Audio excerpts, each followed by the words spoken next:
Hello, everybody. It is the 18th of June. Lord, thank you for our community. Thank you for the power of prayer and this onward journey that we all are here as Isaiah 62, watchmen on the wall. So, Lord, be glorified and thank you for your faithfulness and your power and your glory. And you are good. Just want to make a comment regarding the Iranian deal. Epoch Times came out with some more clarity today because there's been a lot of dispute about the money, like the money that is supposedly going to be released to Iran, which is very concerning, of course, because of the fact that they usually turn their money into more terror activities. So the points are very similar to what I shared with you yesterday. That what I was sharing with you came out of the Bloomberg report, which is a bit of a like they had a bit of a scoop on it. But the 300 billion, so it's not million, it is billion, that Trump was trying to explain has to do with releasing of frozen assets. So that's not yet the case. It's going to happen more after this 60-day period. The signing happens tomorrow in Switzerland. And then, the 60-day period and et cetera, et cetera. So, our prayers still matter a lot, obviously, regarding this whole situation, because we don't want to see Iran, put more money into terror, into proxies. And so sadly, that's not part of the deal, to stop funding Hezbollah, to stop funding Hamas, and stop funding the Houthis.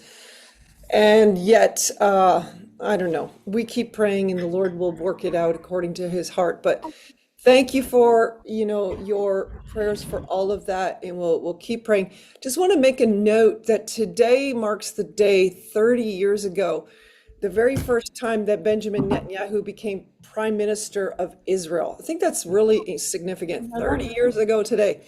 So now, obviously, it wasn't continuously prime minister, off again, on again, off again, on again. But the guy is certainly worthy of prayer because he's still standing. He's still standing up to 30 years of Israeli politics, as well as the fact that he must be disappointed with this deal. Okay, I'm sure he is. But yet, let's keep praying for him for wisdom and Trump for wisdom. And so that's what I wanted to open up with. But there we have Ruth and her guest and friend Gil on. So we're going to pitch to you, Ruth Fazal. You've been on before, so people know you. Please do introduce Gil because there are new people. So it's not like everybody knows everything. So over to you, Ruth Fazal. Thank you so much for joining. Okay, great. Oh, it's good to be back with you guys. And yes, this is Gil Penzak. And Gil and I have basically been, we've known each other for about 14 years, something like that. Gil's my Hebrew teacher, and that's how we met.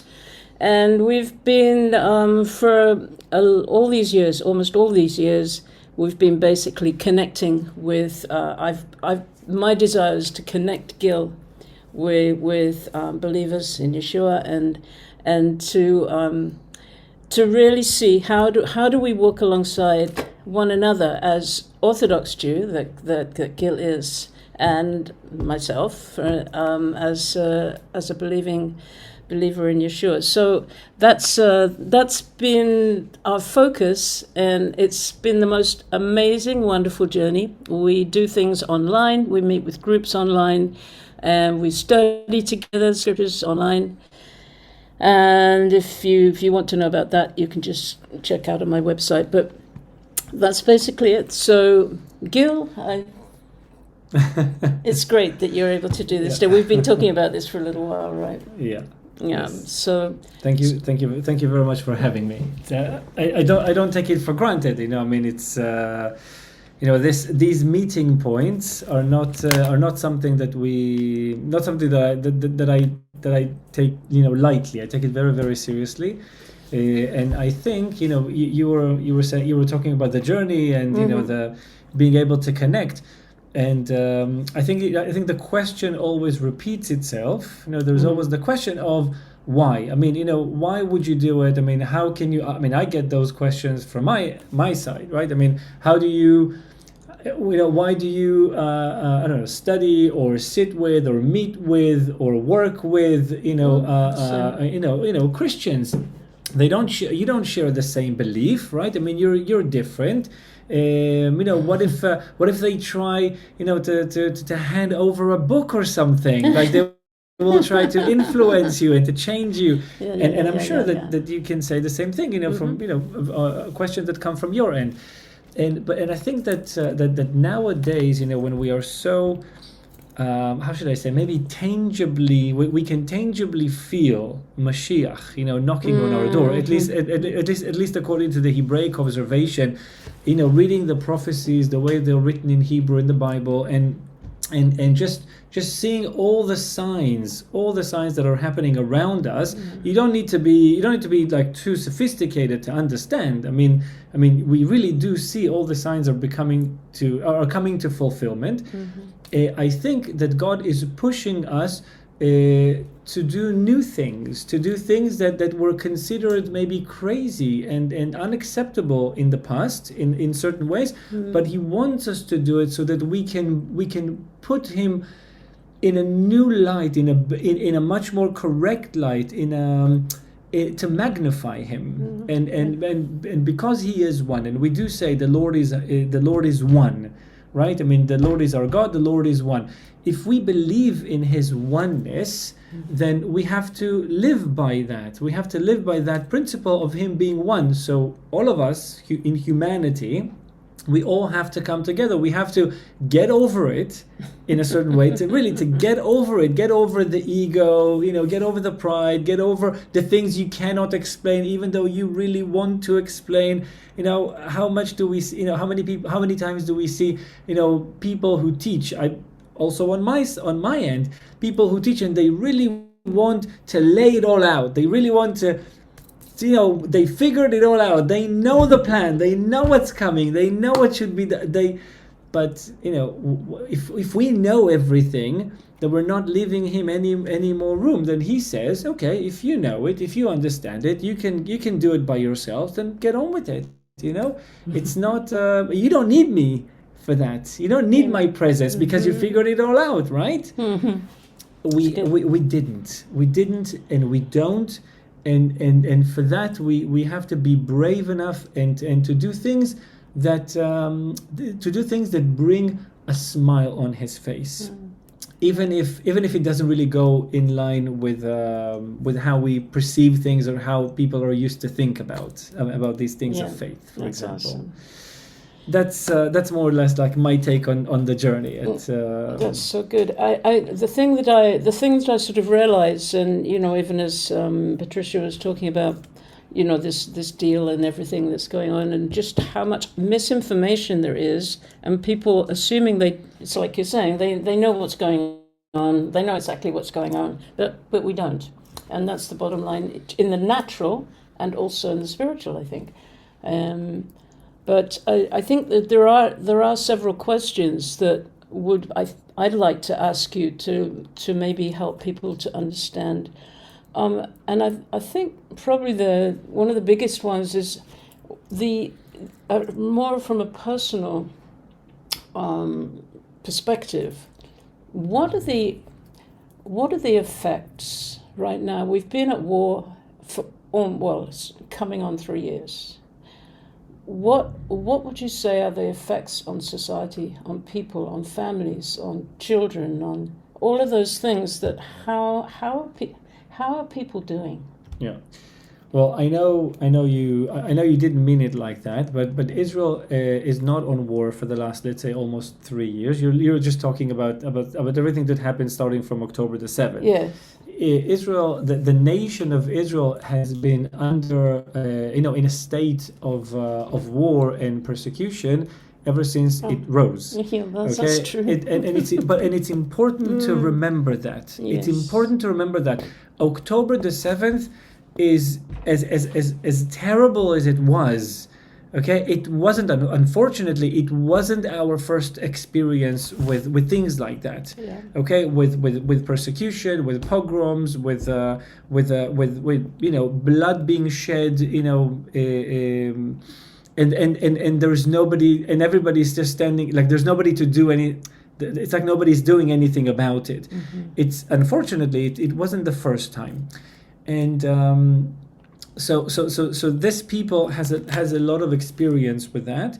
And I mean, I don't just mean it like we know what to do because we have the experience. That's not what I'm saying. No. What I mean is that when you belong to a nation that has been marching in the world for such a long period of time, you look at reality, you look at it as it is, but you also look at it the way people don't quite see it, if you know what I mean. You know, you were mentioning Benjamin Netanyahu just earlier on, just as I walked in. I'm not quite sure what was said, but I just walked in, but you mentioned him. Yeah. And our prime minister, I would honestly say, God bless him. He's he keeps standing. And just so you know, there was somebody who prophesied from Benjamin Netanyahu, a very famous rabbi from the U.S. actually, the Lubavitcher Rebbe. Right. And he prophesied to Netanyahu back in the 90s, when Netanyahu was prime minister in 1996, and he said to him, "You will be the last."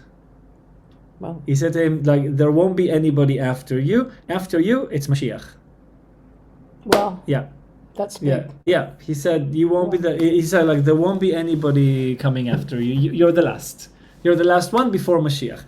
That was his prophecy. Okay, so I mean, prophecy is not anything mathematical. We need to take it in the right context and understand. That's quite a prophecy to hold on to Of when course, you've received it. And you can imagine what happened in 1999. In 1999, when Netanyahu lost the elections to Ehud Barak, people said, so the Lubavitcher Rebbe was wrong, where people were kind of like, speaking about that. But then of course he came back, and he's been prime minister for a very long time since. So he said, eventually you will be the last. After you, it's just Mashiach. So that's definitely something to hold on to. Just a little bit about Netanyahu. And Netanyahu has a very, very profound historical view. Okay, he knows history, he lives history. So the way we see him responding to, let's say, political issues, political affairs, or international affairs, or anything like that, we have to remember that he's coming with a lot of baggage, historical baggage. Like he really lives that, and he knows, and almost everybody knows, belonging to this nation, is that history always repeats itself. So we might be facing, in this generation, we've been facing over the last 3 years, we've been facing Hamas, Hezbollah, Iran, you name it. Yeah. You name it. Back in the days, these were Amalekites, Philistines, Hittites, Jebusites, you name it. Persia, Babylon, Assyrians. We've seen them all. Okay, and we know that it's coming from the same place, the same spiritual place. There is the reality, the way we see it. I mean, just on the surface. Okay, and we can explain that with all kinds of political discussions. Like being sophisticated and up to date with things. We can explain it this way, but if you really believe in the eternity of the God that we claim that we worship, and I say that we claim that we worship because sometimes we say it, but we don't quite do it. So, but if we truly believe in Him being eternal and us being connected to that eternity, then you go one level. Well, it's basically one level up, but it's one level down in terms of the depth of it, right? And you're able to experience reality in a spiritual way, and you understand that it's all coming from the same spiritual place. There is God's plan, and God planned to bring His people to the land, and for them to live here and keep His word. That's the ultimate plan. We see that in Torah. It's not an interpretation. He says it explicitly. And then you have forces, okay, of the enemy, which are getting their permission from God. God is, the enemy cannot act, according to like the way that it wants, right? I mean, it has to get permission from God. The enemy is not a challenge for God. God, he rules everything. He controls the enemy as well, but he's enabling those forces to act so that we can better know, better understand, we can come out better on the other side of the challenge. It's in order for us to grow Okay, and you're asking about the situation in Israel. I'm giving this introduction because it's very hard to it's very hard to answer questions regarding this place and this time, just like that. I mean, we have to introduce it, and especially in a conversation like this, because sometimes we might use the same words, but we don't quite mean the same things. What about? I still didn't finish answering the question, but okay. No, Okay. I'll just, you can continue. I just want to say, you said about being here and keeping His word. Although we see in Scripture the result of not keeping His word. So, what about now? What about now? In what sense? In the sense of, keeping or not keeping? So we're all here. Mm-hmm. Are we keeping His word? Well, keeping His word is not something that you can. It's not a black and white thing. Okay, worshiping God is not a black and white thing. Mm-hmm. Okay, somebody, I don't, somebody might describe themselves as saying, we are believers of God. Okay, but then comes a challenge, like a serious challenge in life, and they totally forget about what they believe in, and they totally and they go to other places and they begin. Let's say there is a medical problem. Let's say, okay, it's very easy for us to connect with the doctors, which we should. We should, of course, speak to the doctors and deal with it on an earth level as well, but remembering who's giving the doctors the ability to act. And when we speak to the doctors, for example, do we really see them as the decision makers and the ones that our lives really depend on them, or do we say to them, I respect you and I get what you're saying, yet let me pray about what you're saying. Let me see what God has to say. Let me see if God authorizes this, because there is another sovereign on top, above you. And so sometimes we claim that we believe, we claim to have faith, but we don't quite live this way. And I just want to say, so it's not a black or white. It's not a black and white thing. Right. It's not a question you can answer with yes or no. What I can say and what I'm happy to say is that there is a huge awakening in this country. Okay, in this country, there has been in a long time. And over the last 2.5 years, even more so. Since October the 7th, it is unbelievable. Okay, unbelievable. Seriously. You see people, the way they seem to the outside, they don't seem connected to God in any way. You begin to have a conversation with them, and you see that God is all over He's all over the place in their lives. Yes. Like all over the place. Seriously. Okay, and they don't seem connected. They don't dress, in an observant manner. They don't have a kippah, or they don't have the tzitzit, hanging on the corners of their garments. And they don't. Yet when they speak about Him like the loving Father that, I grew up in the religious world. I didn't grow up on words like that. It's like they really have it. Like they have the love, the passion, the desire, the longing, the relationship. There is a huge awakening in this country at the moment, which there is a lot of PTSD. Yes, there is a lot of stress. Yes, there is a lot of anxiety. Yes, but above all, there is a huge awakening with people knowing. I'm saying in general, people know where to get comfort, where to get strength to pass this, to get past this. And I think that we've all had a very serious lesson 3 months ago. Okay, 3.5 months ago, a big meaningful war started. Okay, right. And we really see this war as war of light versus darkness, as good versus evil. We really do. That's the place that we come from.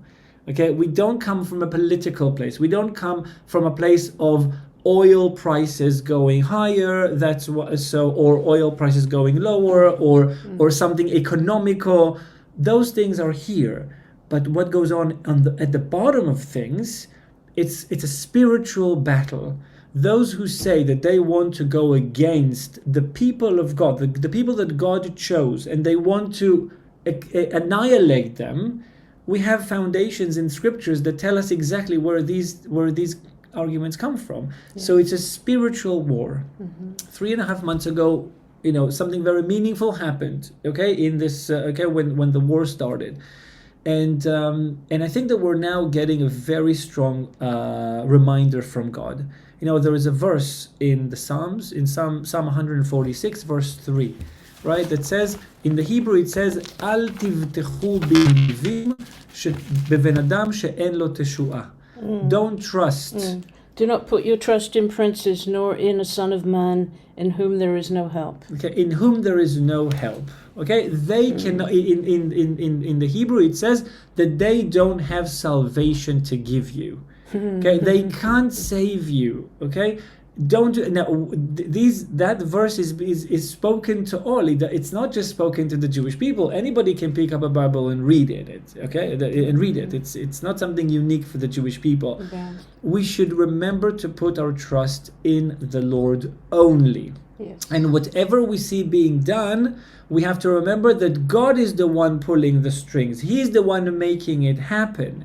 Okay, not any world leader makes a decision without getting the permission from God to make that decision. Okay, and 3.5 months ago, we were so, what's the word? Maybe excited or even amazed, by the kind of support that Israel was receiving, in its fight, in its war, existential war, right, for its right to exist. Yeah. Israel, finally, somebody understands and they're going to do something. They're going to do something. They're going to they're going to stand, alongside us, and we forgot. Okay, and we forgot who is it that really gives strength to man, right, to act and to do things. And we're getting this reminder now. It's not anybody's fault. I mean, what's being done. There is no point in accusations or disappointment. People are just people. Okay, God has a plan and He controls everything. What is He really saying? What is He? Okay, so we could relate to the issue diplomatically, politically, security. What we could. But that's staying, very much on the surface. We don't want to stay on the surface. We want to get to the bottom of things. We want to get as deeper as we can. This is a relationship with an eternal God. Eternal God. It's you can't stay here at this level, if you know what I mean. Right. I don't want to stay at that level. Okay? I want to be able to hear Him through the earthy things that are happening around me. Now, that's true in the life of the nation, but it's also very true in our lives as individuals. The people we meet. Okay, who decided? Somebody decided that I will, for example, I will wake up one day at a certain time in the morning. I will leave the house at a certain time, and I will walk on the street, crossing somebody else, and we would have that little encounter.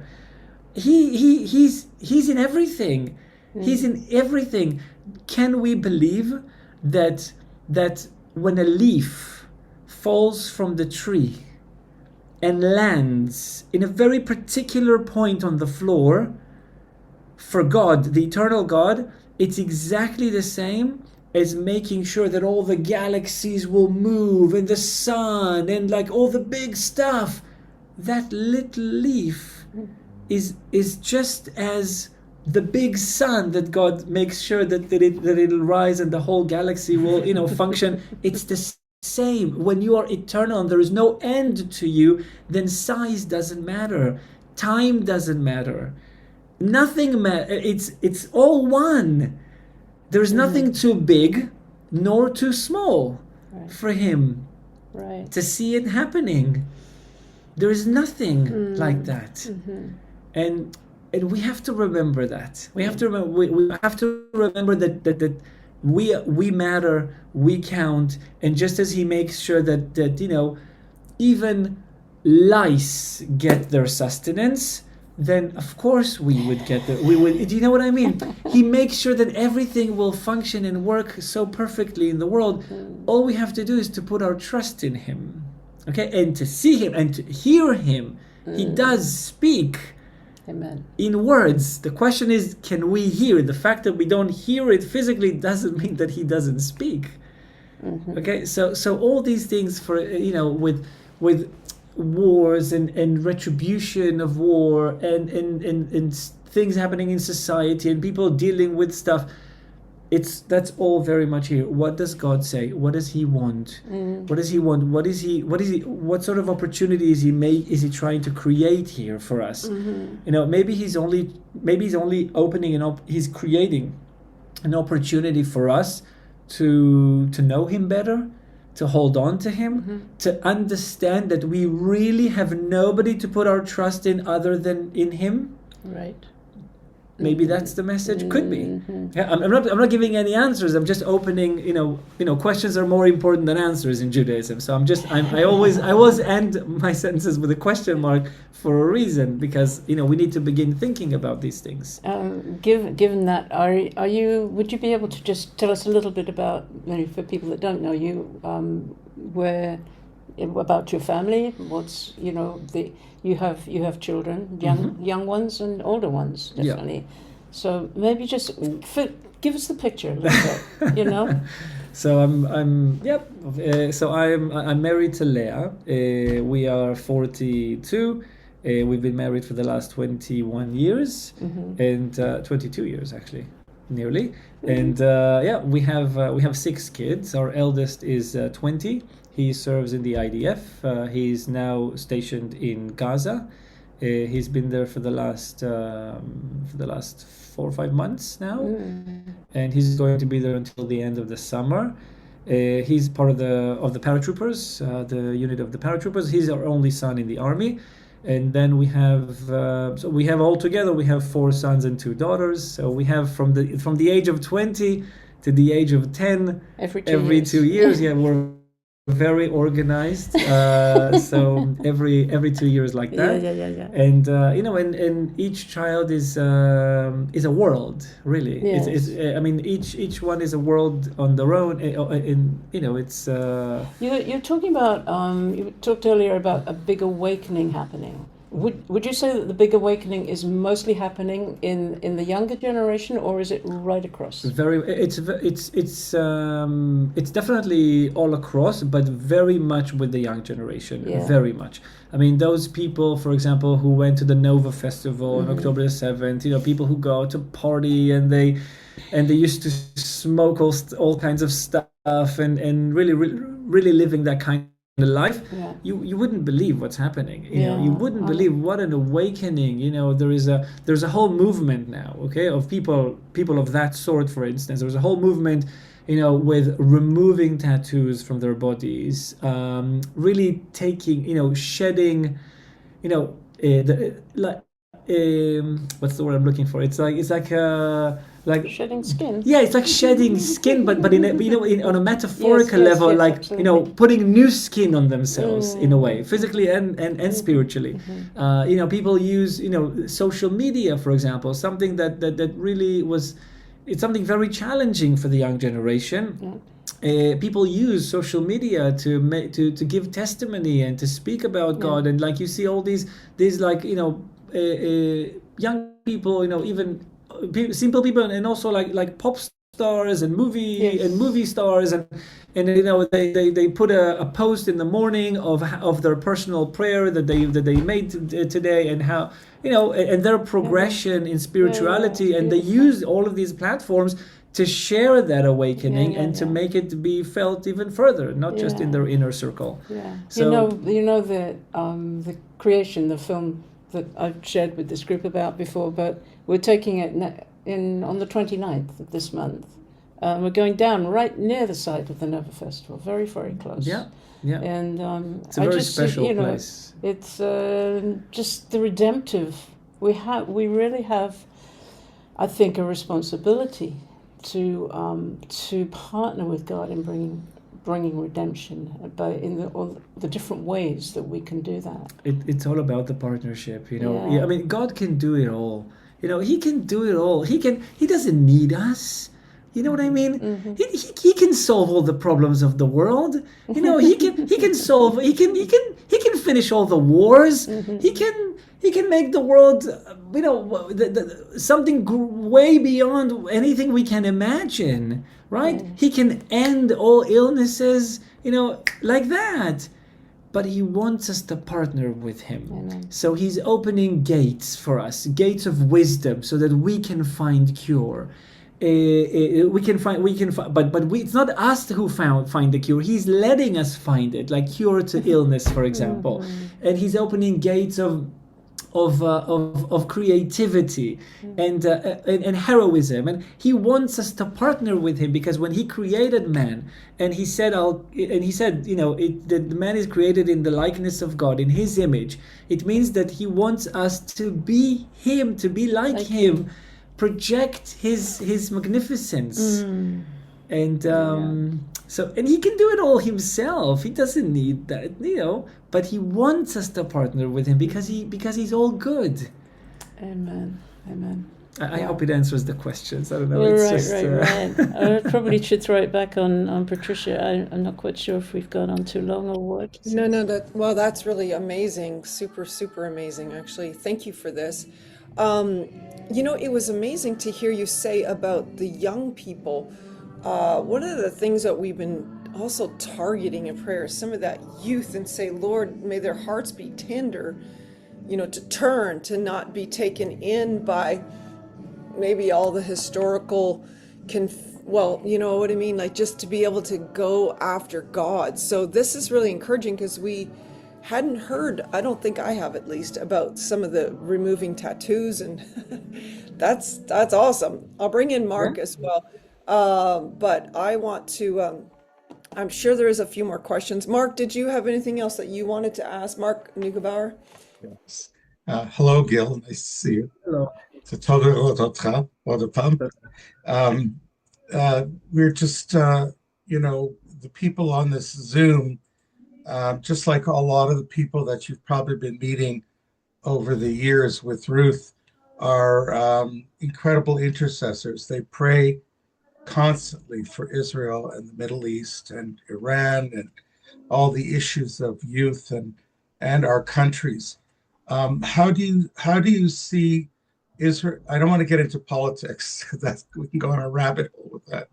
But how do you see the relationship of Israel with the peoples of the world, not the politics of the world, not the organizations of the world, but the peoples of the world? How can the message get out better for them to become more on side and less influenced by the other side?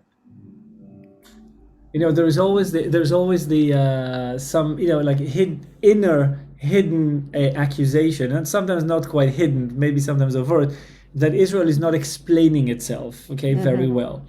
And the thing is that, and we could explain it, on this level, like the earthy level, we could explain, how these things work, and how do you do, better PR work, and how do you, we could explain that.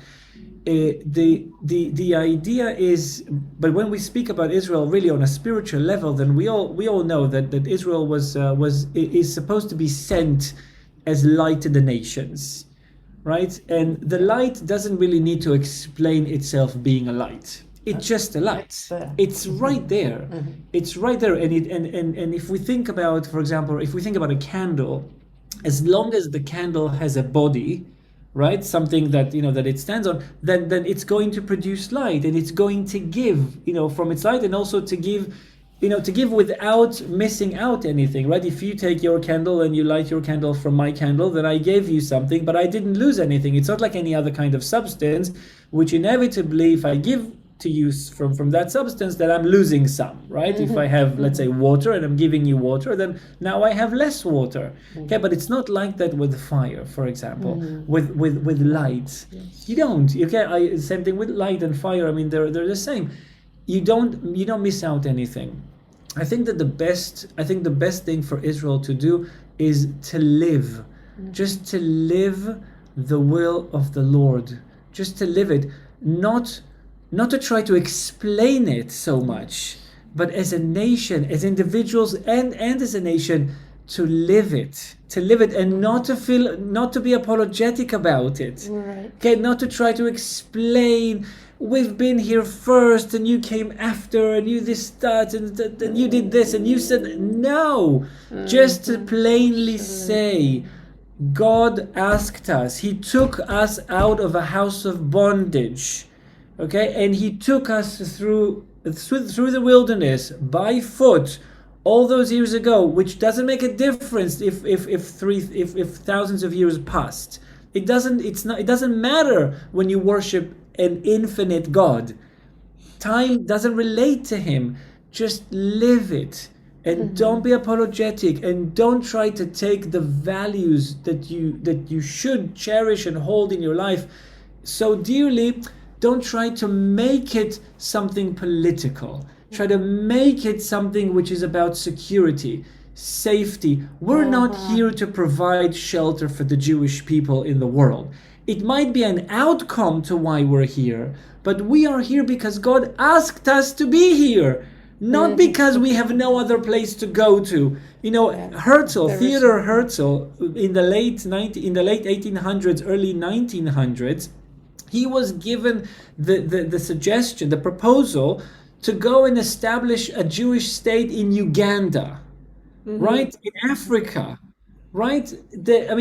And he wanted to say yes. He didn't live by the word, okay? Well, at least he didn't know that he was living by the word, but he didn't live by the word per se, and he wanted to agree. But the Zionist Congress stopped him and said no. And good thing that they did. But he wanted to say yes, because why not? We're getting everything that we've asked for. We'll have a shelter. It's not about providing a shelter for the Jewish people. It's not about living in this wonderful country that responds to. These are all outcomes. We're here because this is the will of the Lord. Once we are brave enough to simply say it, this is what God wants. We didn't ask for this land, not even once in history. We didn't ask. Abraham didn't ask to go to the land. He didn't even know where the land was. He was told, go to the land that I will show you, and that's it, and it will belong to your descendants. It was given right there. It was determined right there. These kinds of things. Just live it. Don't try to explain it so much, and don't be apologetic about it. Just live it, and say, this is what God wants. I'm sorry, I would have been happy to agree to this thing that you're offering me, a deal with land exchange, but it's not mine to deal. It's not mine to trade. It's not my land. It's his land. How can we trade something which doesn't belong to us, really? Amen. Wow. By the way, to everybody, we did plan on giving them more time than normal, just so you're wondering, in case you wonder. Okay, last question, then we're going to go into prayer. There has been obviously a lot of trauma in the country. It's one of the things we've been trying to pray into too, is like the way that, let's say, the IDF soldiers, these PTSD, but I think there's also, even for children, really it's been proven that PTSD can also apply to those who've been traumatized through whatever, like even bombs that are going off, or abuse, or that sort of thing. So just a comment, like, you guys are doing well because you're believers too. You love God and you have that lifeline, but just maybe a comment on the state of the level of trauma, or how maybe the mental health, or how I'm assuming we keep praying this, right? Or is it getting better since there's no more sirens going off at this minute? Or just comment on that. I'll speak on a personal level, the things that are going on in our house. Okay, Yeah. what you're hearing from me right now, you're hearing it from a 42-year-old that has gone through a thing or two in life, and still has a lot to go through in life. My teenage children are not like that. Okay, they don't hold the same views. They can't hold the same views, just as I didn't have these views when I was 16. So when October the 7th happened, for example, our daughter was 13. And when she got exposed, when she was exposed to the atrocities that happened there against women, it frightened her so much, so much. When after the attack, and after the people got exposed to what happened, my kids didn't agree to open the door of the house and the blinds. Okay, the house was totally, like, for 2 weeks. For a whole 2 weeks, we had 4 kids sleeping with us in our bedroom. They were not willing to go back to their own bedrooms. Okay, for 2 weeks. When everything is closed, the house is closed. Nobody going in or out. They were really traumatized by the fact that somebody can come and cause this to them just because they were Jews. just because they were Jews. They couldn't see. It was very traumatizing. There is healing in this. There is healing that is going on, of course. But of course, as you mentioned, the sirens, the rockets, it's happening. We can take an example. It might sound silly to you guys. Okay, we have a dog. Okay, we have a dog. He's a very cute. He's big. He's a big dog. A big He's very big. Yeah, but he is traumatized by the sirens. When he hears the sirens, he usually it's in the middle of the night. He goes and he wakes us all up. He knocks on our doors. He barks. He goes. Until the last one of us is inside the bomb shelter and we close the door. He's not calm. Okay, he's running around like crazy. Even he is affected by this. So even more so the people. Yeah. And then but it's an opportunity for us to speak to the children. And again, I'm answering the question from a personal point of view. It's an opportunity for us to speak to them and to ask them, so where do you get your help from? Yeah, right. What Very can good. really help you at the moment? And of course, leading them towards him. That's beautiful, beautiful answer. I appreciate that. By the way, it's kind of funny because we have 6 children as well, 2 years apart, but 35 down to 23, so a little older than yours, but I can. Anyways, I'm going to stop this recording. That was excellent.